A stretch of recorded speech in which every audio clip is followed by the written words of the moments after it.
Good. I We appreciate got that. Thanks. some Yeah, renewals. Let's get a coffee on the calendar. That sounds good. I appreciate that. That sounds good. Go grab a seat over here. Hey, Mark. Oh, yeah. How are you? Good to see you too. You doing all right? Good, good. $20 donation from Jerry.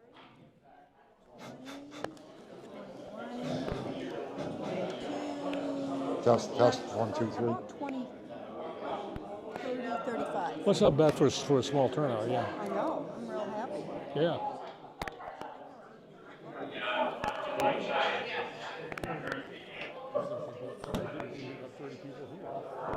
Can everybody hear me or no?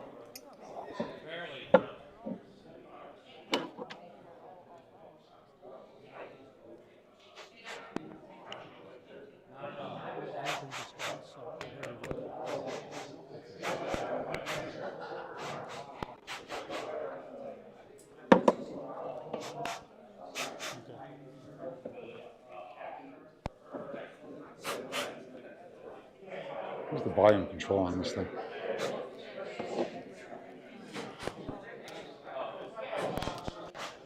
We need to figure out where the volume control is.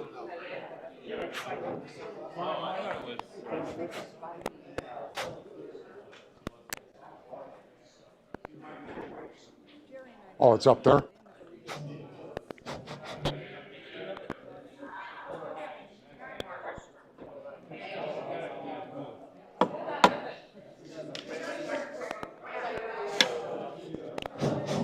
There we go. Okay, John, we're good.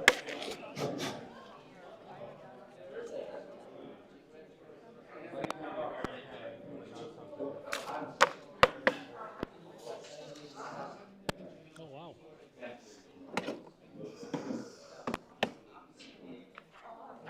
So it would depend on his availability.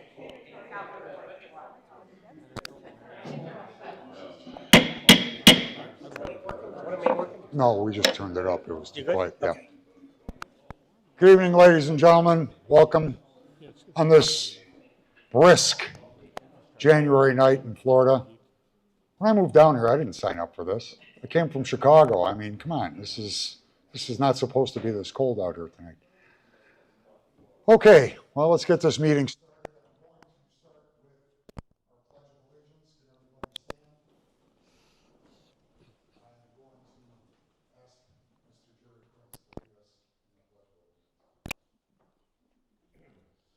Well, let me say something first. I hope everybody had a great day on Monday. All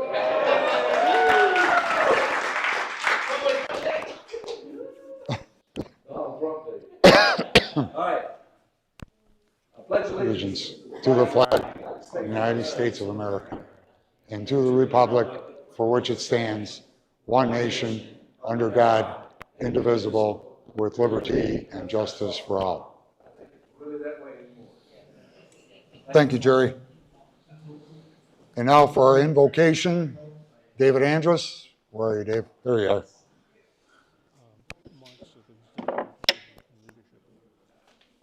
Good evening. Let's bow our heads and close our eyes as we go before the Lord. Father, we come to you in the name of your Son, Jesus. And we ask that you bless this evening as we discuss the business of our country, our state, and our local community. Your word says, wisdom rests in the heart of a man of understanding and discernment. Tonight we pray for wisdom for President Trump. And Lord, we pray for President Trump's safety as well.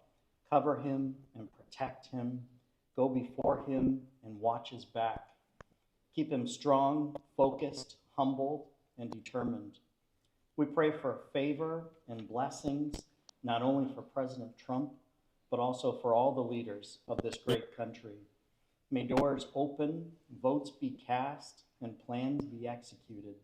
And may you, God, receive all the glory. In Jesus' name, amen. Amen. Thank you, David. That was probably the best invocation I've heard over the past 3 or 4 days. I mean, really, when you think about it, That was phenomenal. As opposed to being at the National Cathedral with a bishop talking. I'm surprised Trump kept his wits about him when. Okay, those who are members got the minutes emailed to them by our secretary, Karen. At this time, I would like to entertain a motion to accept the minutes from the November meeting. So Got a motion, second? All those in favor? Any opposed? Okay. Treasurer's report. Can I do it from here? No, you got to come up here. Sorry, I'm making you walk, Linda. No, you got to be on.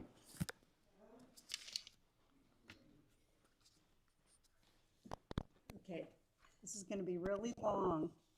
We have exact membership first. Is that Okay. good? We have exactly 200 members. Woohoo! Yeah. And our checking account balance is $1,932.50. Thank you. Perfect. Thank you, Linda. Okay. Anybody sign up for the very first time today? The renewals don't count. Stand up, please, and be recognized.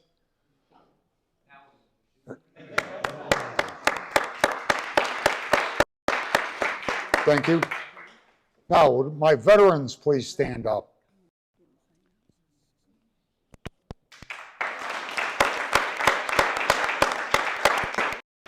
Thank you all very much for your service.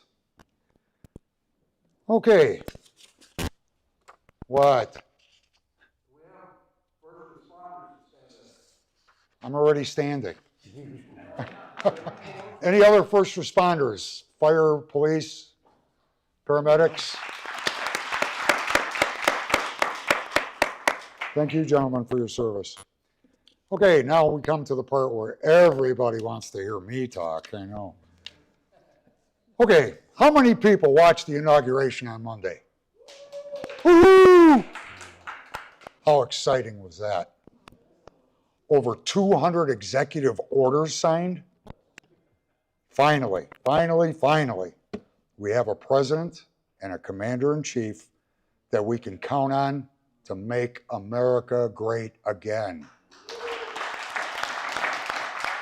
How about that speech? I don't know about you, but it gave me chills. He will make America safe again, affordable again, healthy again, wealthy again, powerful again, and energy independent again. If he accomplishes half of what he promised, he will be 10,000% better than Joe Biden on his best day.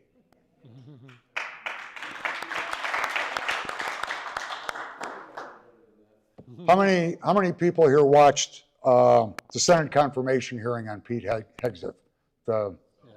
Okay. I mean, I thought that was pretty, parts of it were pretty awful. I was watching that for the Secretary of Defense, and I was actually appalled by the Democrats' questioning about his past, about his financial abilities, and about his ability to supervise, instead of asking what he's going to do going forward for our country. Why? To make themselves feel important? To put him down? I think it really actually made them look pathetic. In an off-the-cuff remark made by the chairman of the Senate hearing, Senator Roger Wicker of Mississippi, he said, "Mr. Hegseth, it seems to me that you have supervised far more people than the average United States senator supervises." Then it was turned over to Senator Mullen, Republican Senator Mark Wayne Mullen. I love this guy. He's from Oklahoma. He blasted the left side of the aisle, asking them, how many senators have shown up drunk for a late night vote? And I know you've seen them. Did you ask them to resign? How many senators have gotten a divorce for cheating on their wives? Did you ask them to resign? No, but it's all for show, isn't it? You guys make a big show and point out the hypocrisy because the man has made a mistake. We have all made mistakes. And you want to sit there and say he's not qualified?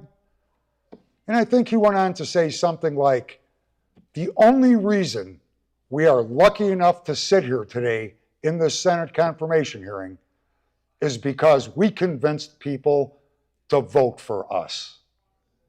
I mean, when I listened to him, it was unbelievable. I was so impressed that I actually gave him a standing ovation watching television. I was so happy to see someone from our side of the aisle call out the left's crap, because that's exactly what it was. I was so happy, in fact, that I did something I've never done in my entire life. I emailed him just to thank him for saying what everybody I know in this room and everybody in the Republican Party was thinking. He said it out loud, and I can't thank him enough for that. Of course, now I'm getting a million emails from his office, but the next 4 years is going to be great and exciting. And I, for one, am looking forward to a closed border. I know how you all know how I feel about the border. A booming economy and transparency in our federal government. I'm done.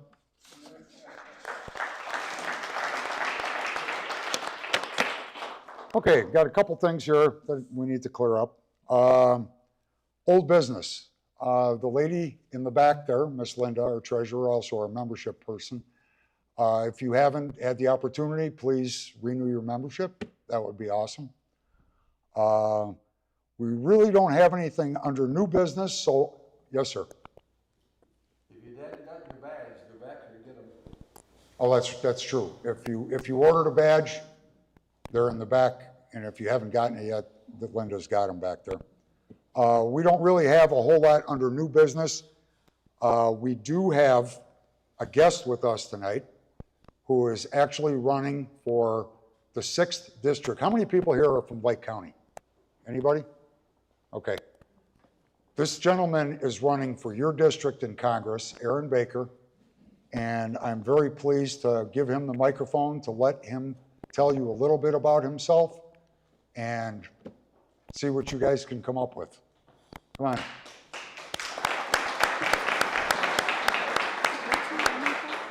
Congress, 6th District. Identifying him. Hi guys, it's a pleasure to be here.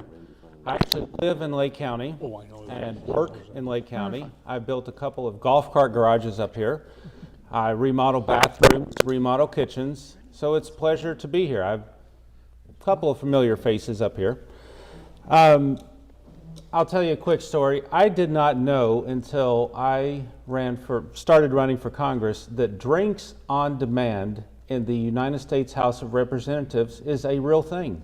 Yeah. United States representatives can actually order drinks on demand. Wine, liquor, beer, order it right to your office. And I thought that somebody made it up. It's actually true. So back to your point. What do I want in life? I want more freedom and I want less government. If we can't all agree on that, then I'm in the wrong room. One of the reasons that I'm running is because I feel like I understand local issues. Up here, there is so much development. I don't think that there's a lot that can be done about the development. It's going to happen. but the federal government has to provide the resources to the local and state government for the infrastructure to keep up. In Lake County, especially, there's so many roads that are 2-lane roads that now need to be 4-lane roads. It's common sense.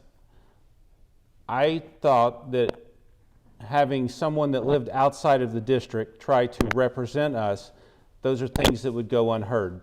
So I stepped up, and here I am. I am the Christian constitutionalist candidate. I believe more than anything else in the Constitution of the United States. The freedom of religion is very important. That's what our country was founded on. I mean, we came here. The First Coast, which is the 6th Congressional District, runs from St. Augustine all the way down to Daytona Beach. St. Augustine was the first city in the United States. Founded in 1565. This area is so special. We take for granted where we live every day. It's usually not 39 degrees. Okay, granted. I mean, you know, we all want to roll up in a ball and we think that we're going to freeze to death, although we're really not. But from where we live, about an hour and a half down to Disney, if we want to go to Disney. Good thing that it's a little bit south. About an hour over to the beach if we want to go to the beach, either direction. Or we can stay right here in Lake Mary and Sumter County in the Tri-County area and have our good time here. So we are very fortunate of where we live in Florida. One thing that's very important to me is supporting our veterans. For those of you that are veterans, thank you for your service. It is greatly appreciated. I believe that we need to keep American dollars in America. Enough of this funding Ukraine, funding all of these foreign wars. It drives me crazy to see people in North Carolina sleeping in tents when it's 12 degrees up there, and we're like, here, Ukraine, here's a check for $50 billion. We could rebuild the entire state of North Carolina, half of Georgia, and the panhandle of Florida for $100 billion. Let's do it. So I really believe that we need to keep American dollars in America. One of the other reasons that I'm running is my favorite Bible verse. My favorite Bible verse is Matthew 19:26. With God, all things are possible. That's what I live by every day. I wake up every morning, I put my pants on one leg at a time, just like everybody else. And it's been an interesting ride for me because my opponent, who President Trump endorsed, I have it on relatively reasonable advice that if I put Mr. Fine and a palm tree in Mar-a-Lago, President Trump couldn't tell me which is which. That being said, we'll see how it all pans out. But if at the end of the day, I am the one that is fortunate enough to serve the 6th Congressional District, it will be the honor of my lifetime. And so for those of you that live in 6, I do ask for your vote and your support. And if you have any questions, I'll answer a few questions. Anyone have any questions? Yes, sir. Why don't you let us know what you think are the distinguishing features between your perspective and your adversary's perspective? What is it that you offer that makes you say that you are the more compelling choice? Well, first of all, I think by living in the district is one of the main things because I understand the issues. There are 2 other candidates running, Mr. Fine, who lives in Melbourne, Mr. Jorder, who lives in Brooksville, which is outside of Tampa. We have been to different campaign events. Mr. Fine has been to 3 that I've been at. This is the 62nd or 63rd for me. I have not heard either one of them talk about any local issue, about infrastructure, about flooding, about 2-lane roads versus 4-lane roads, about the Constitution. I think that we have to get back to exactly what President Trump said, which is a point of common sense. We don't need someone else that is aligned with every special interest group on the planet. We need a fresh voice, a fresh face. We need common sense. That's why I'm here. Yes, ma'am. Is all Lake County in District 6? No, ma'am. If I were where I live in Sorrento, if I lived 2 miles south of where I live, I would be in Daniel Webster's 11th district. So they do districts like this in order to get the population as close as they possibly can to 821,000. So it's like Lady Lake and that area, a little bit of Marion County, Sumter County they cut out for 11, but it's all over the place. It's a big district. The south part of St. John County, all of Flagler County, Volusia County, down to Daytona Beach, basically straight across the top part of Lake County, the east side of Marion County over to Interstate 75, but then they cut out Ocala and Putnam County. Anybody else? Yes, sir.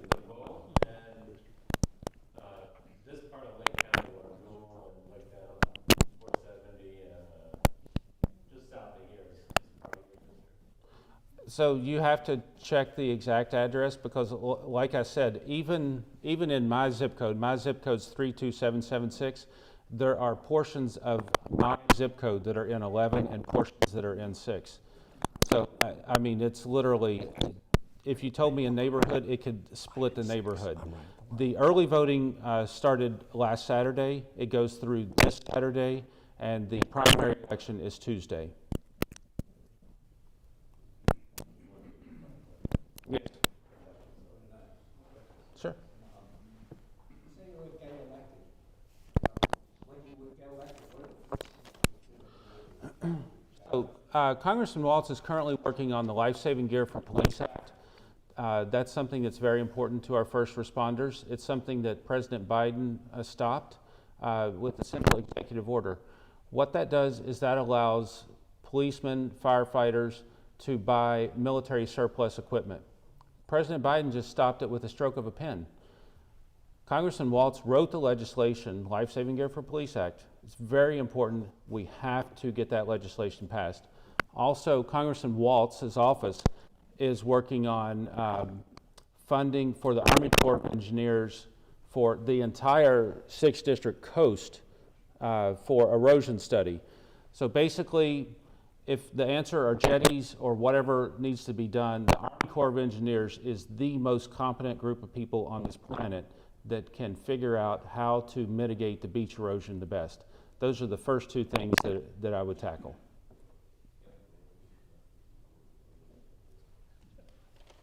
Good?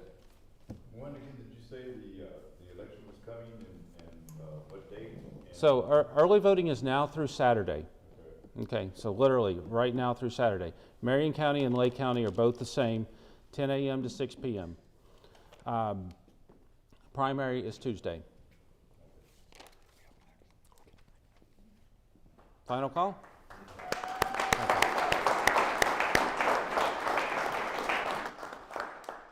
Thank you, future Congressman. Thank you. And he's right about the police bill, because when I was still on the job, and now it's been 6 years since I've been gone, I left during the Trump administration, and I had one of my buddies on the department would be writing grants for military equipment. We got an armored personnel carrier for free, and the mayor decided that it wasn't a good look for our department, so we had to give it back. But we got a lot of military equipment that was desperately needed, and after Biden got in, his hands were tied. So it's time that somebody took it back. So okay, let's see, what else do we have here? Oh. Announcements. It's the same announcements you've heard for the past 12 months. As always, guests are limited to only 2 meetings before they must become a member or no longer attend. And if you are enjoying my daughter's cookies and sweets over there, along with the coffee, please, if you feel the need, it's not mandatory, but we appreciate the donations. Otherwise, I got to foot the bill. So now, on to the event of the night. We have a gentleman here.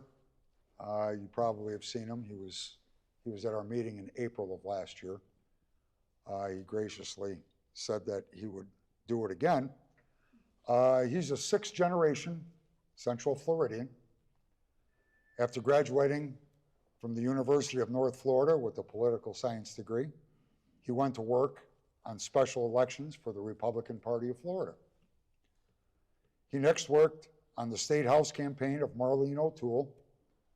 Following her win, worked as her legislative assistant in Tallahassee during the legislative section from 2008 to 2016. He's got a lot of political time under his belt. In 2016, he ran for Lake County Commission and was reelected in 2020. He just gave up his seat back at the November election, and he left his office 2 months ago and began working for the village's community relations. He lives in Lady Lake with his wife Jackie, his 8-year-old twins. 8-year-old twins. Yeah. How the hell do you do that? Coffee. Wow. Knox and Stella are their names, and their poodle Pepper. Please welcome to the podium, Mr. Josh Blake. Thanks, sir. Appreciate it. Can you hear me? Try to turn this up a little bit. Point it up to me, I mean. How's everybody doing? Cold. Yeah, it's cold. I know. I had to pull out my snow chains to get over here from Middleton tonight, so that was fun. So how is everybody enjoying the golden age so far? It's only been since Monday. It already feels like this is a self-fulfilling prophecy. I loved that part of the speech. I loved that that's how President Trump kicked it off. It's a great time to be an American, but it's also just a wonderful time to be a Florida Republican. Because Florida Republicans are well positioned. Can we say that? For the next 4 years? For the next 4 years for sure, at a minimum. Does anybody else have the YMCA song bouncing around their head since Monday? Yeah. I mean, you saw that he had the actual village people up there, right? Did you see this meme circulating that said, do you know how bad the Democrats had to screw up to lose the village people? It's pretty amazing. And there's another song that popped into my head as I was watching everything with my family. I thought of that song. You remember the song Dinah Washington, 1959, What a Difference a Day Makes? 24 little hours. That's what I kept thinking, especially once President Trump started rolling out all these amazing pardons, executive orders, and everything else. And so I thought, in honor of that song, the classic Dinah Washington song, I would just go through a couple things to talk about what a difference that day made. What a difference that day made, Monday, to now, really. So let's briefly summarize what we saw happen in that day. The invasion at the southern border has finally been declared a national emergency.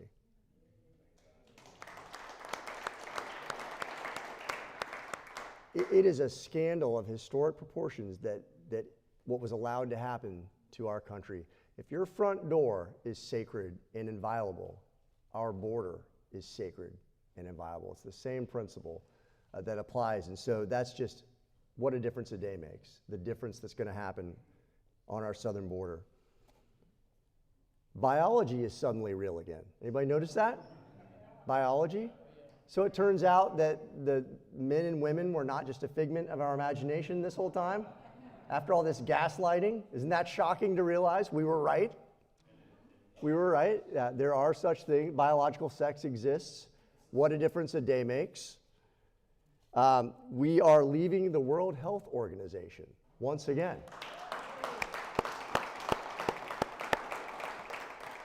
After the disaster and the crime that was perpetrated on our country, with certainly the help of the WHO during the COVID, the criminal years of COVID and what they were able to do to our country.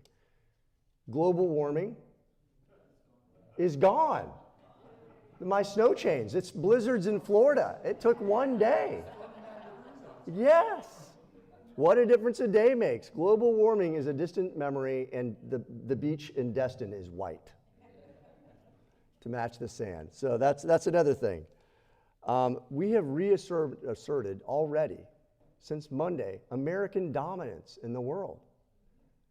I mean, it's amazing in the speech, even talking about how China is not going to mess around in our market anymore in terms of global power, and even his discussion of the Panama Canal.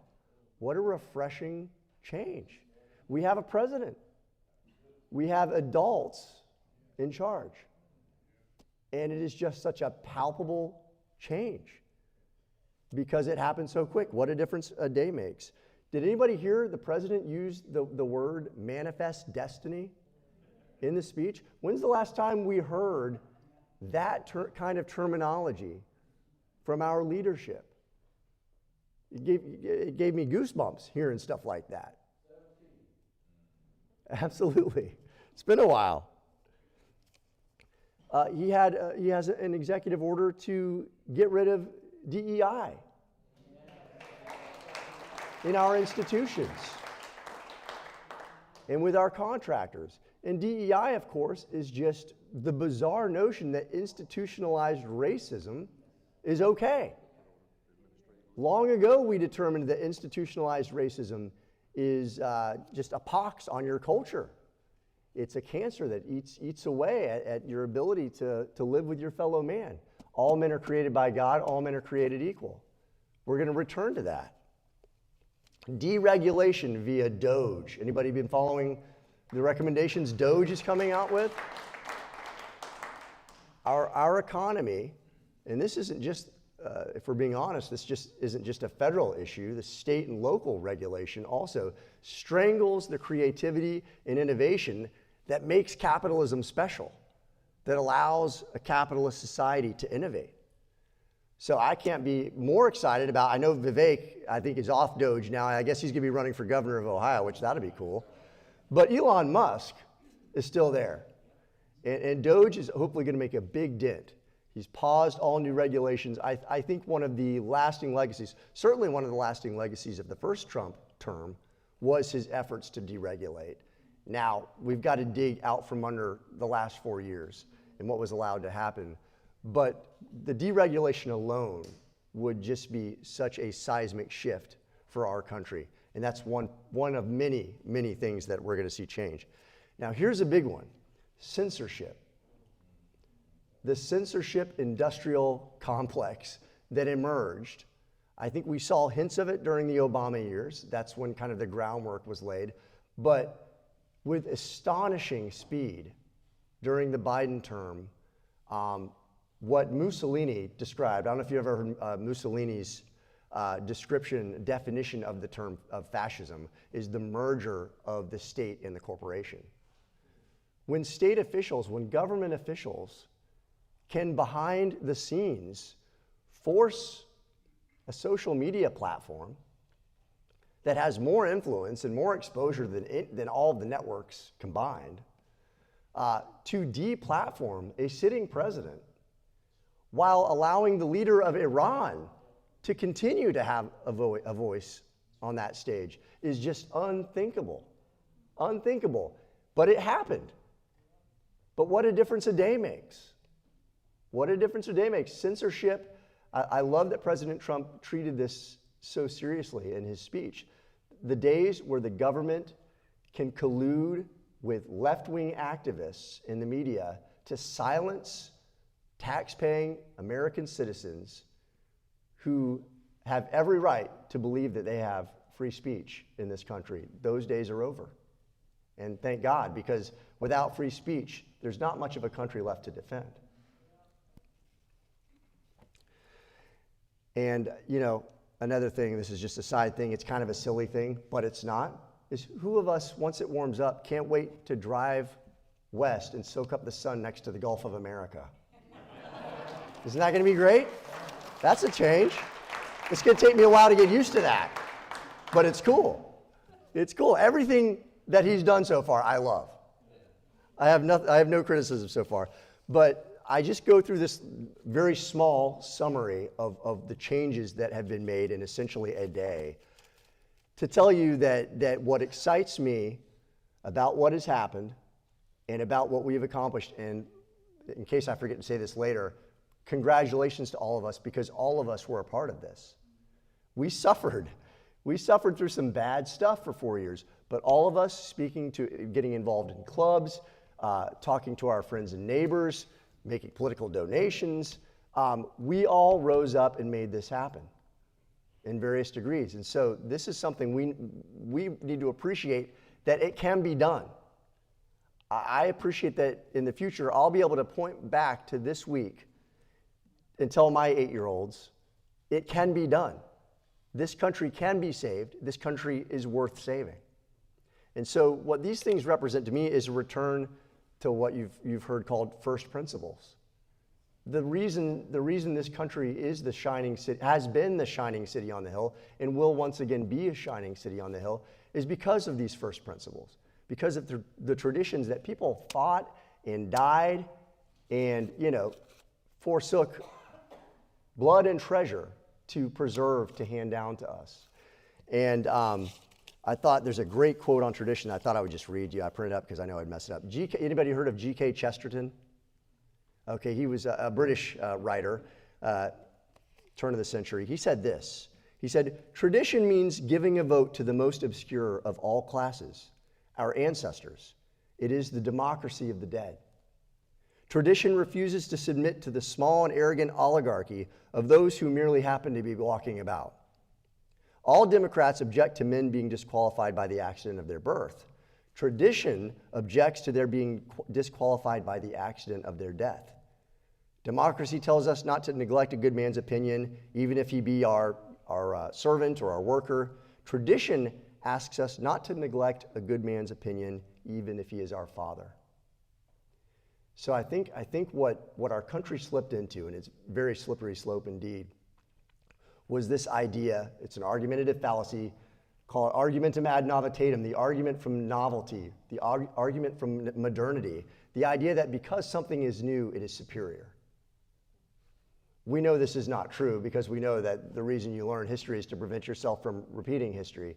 But what our fathers and mothers passed down to us, they did so at great personal risk, and they did so through centuries, millennia of trial and error. And much of what we saw happen to our country was because of this urge to throw something out simply because it is not new and it is not novel. But the respect for the efforts of those who went before us, who hammered out these institutions and processes, protect the natural rights of man. And I think that what you're seeing happen is that we are returning to those first principles. I wanted to point out something and call out one person in particular who I already mentioned, but I think had just an unbelievably outsized impact on this election, and something that I think we'll be able to point back to many, many years from now as just a turning point in the arc of American history, and that's Elon Musk. Elon Musk, if you ever doubt the ability of one person, one American, to change the course of history, look what happened with Elon Musk. Now, it helps to be the richest man in the world. I'll admit that. That gives you a leg up. But Elon risked everything, really. Think of all the interactions he has with the government, with Tesla and SpaceX, all these different projects. He risked everything for one issue, the idea of free speech. The idea that you should not be silenced, you should not be canceled, you should not be deplatformed or debanked because of your political opinions. And I know it's just, I don't think you can say enough that Elon showed a courage that inspired me. That's when I saw Elon stand up and take the stand that he made, I started to think we can win this thing. If somebody like Elon Musk and David Sacks and Bill Ackman and like the tech bros from Silicon Valley that got on board, I thought, you know what, this is something. This is something. And I say 3 cheers for Elon, because I think he did a heck of a lot to help save our country. And I think that'll become clearer as time goes on. I'll tell you a funny story why this matters to me is because I have 8-year-old twins, Knox and Stella. They're great kids. My son Knox got a Red Ryder BB gun for Christmas. He's going to shoot his eye out. You know how many times he's heard that from my family? You'll shoot your eye out, kid. But he watched A Christmas Story this year for the first time, and so he thought it was especially cool that he got a Red Ryder. I didn't know they still made them. They still make Red Ryder BB guns. So we went over to my parents on Monday, just a quick story, to watch the inauguration, some of the festivities. And Knox said, Dad, can I bring my Red Ryder BB gun and I could shoot in Poppy's backyard afterward? I said, yeah, that's fine. We don't have a yard that's really great for shooting BB guns. So he brought it with him. And I don't know if you remember, after President Trump gave his speech, the opera singer got up and sang the national anthem. Beautifully. It was cool to have the acoustics of the rotunda there. So I'm watching this and I look over, and I have photo evidence of this if you don't believe me. I look over at my son, I'm in my parents' living room, and he's standing with his Red Ryder BB gun over his shoulder, saluting the TV for the national anthem.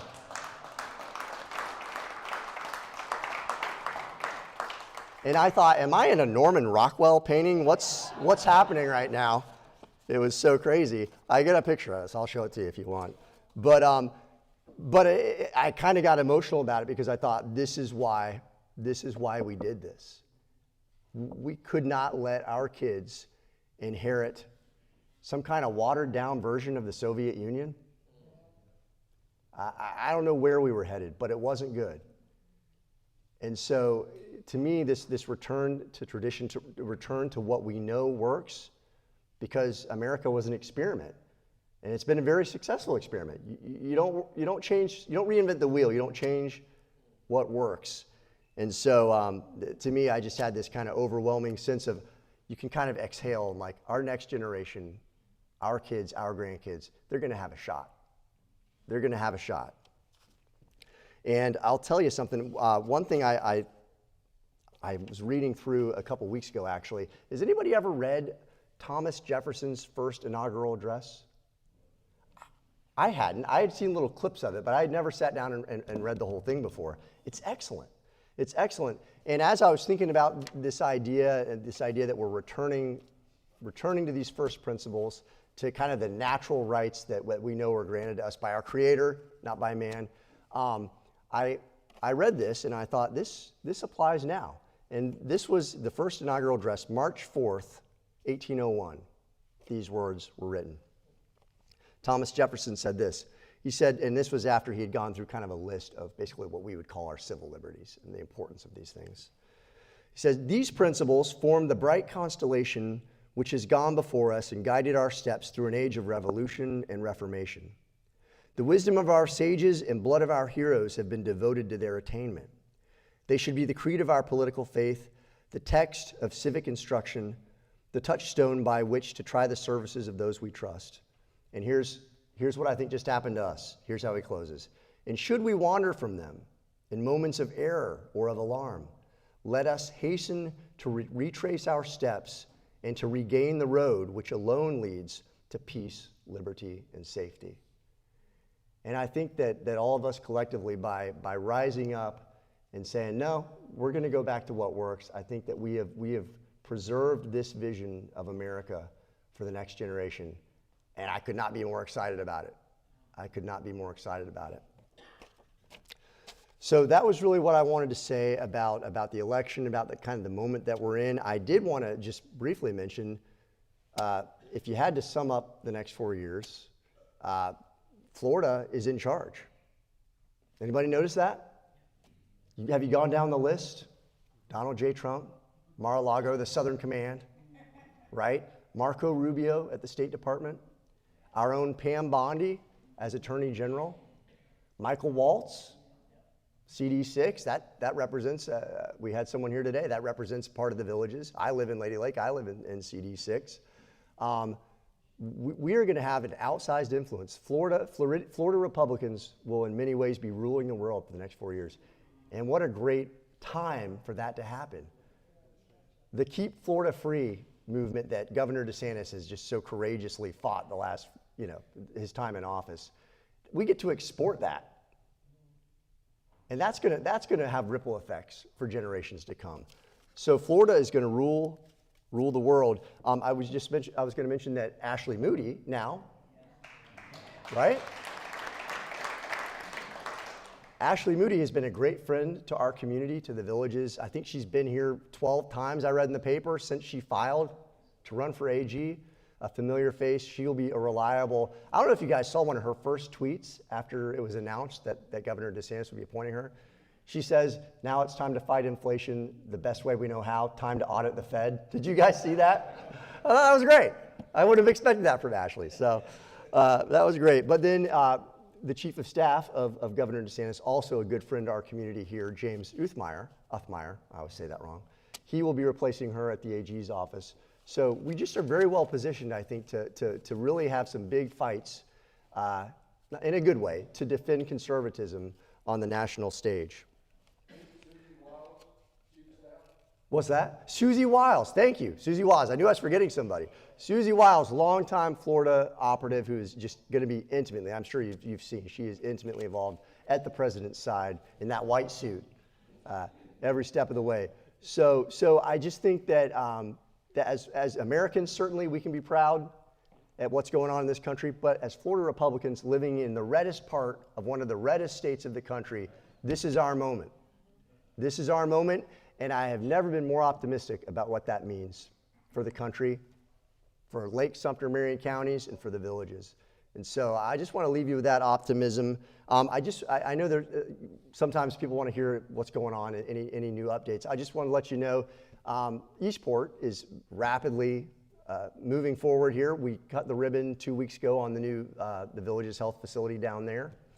Middleton this year, I think there'll be 5 new restaurants in Middleton by the time the fall rolls around. Things are happening pretty quick. That's where I just came from. And something that I thought you would find interesting that really is going to have an impact on our community in a different way. Well, certainly, yeah, we have some great stuff happening in the healthcare industry, but the Autism Center. We cut the ribbon on the Autism Center, and I don't know if any of you have followed that in the newspaper.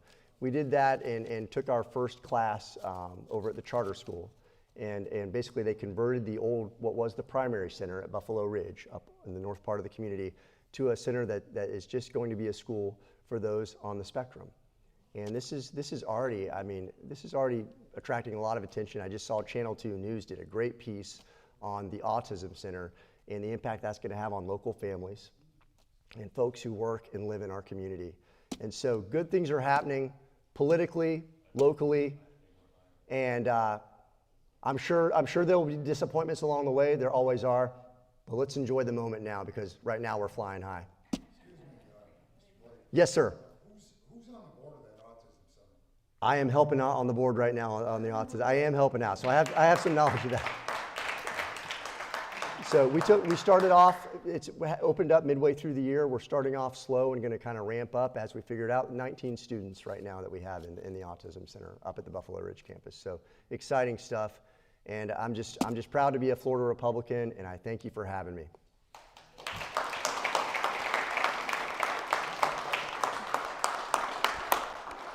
Yeah, absolutely. Yeah.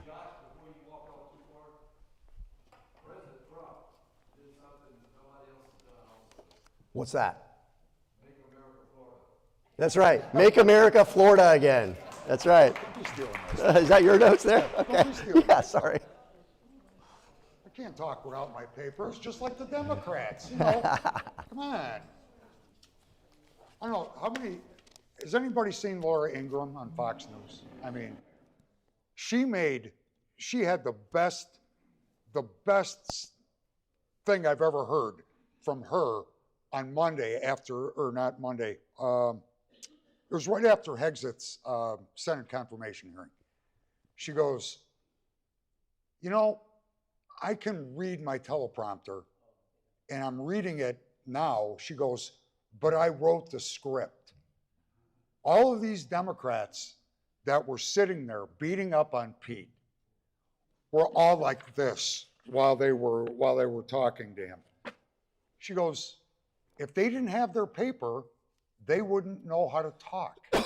It's all their, you know, their assistants and the people in their offices. They probably never even saw the questions until they sat down in the chair in front of Pete Hegset. How many people believe that Joe Biden got the Middle East crisis under control? According to Joe Biden, he did. I think he did a great job, don't you? Well, you know, what can I tell you?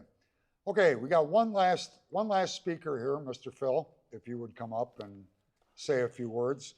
Our Vice President, Phil Montalvo, has got a couple words, and then we will get you on your way so you can go out and freeze some more. There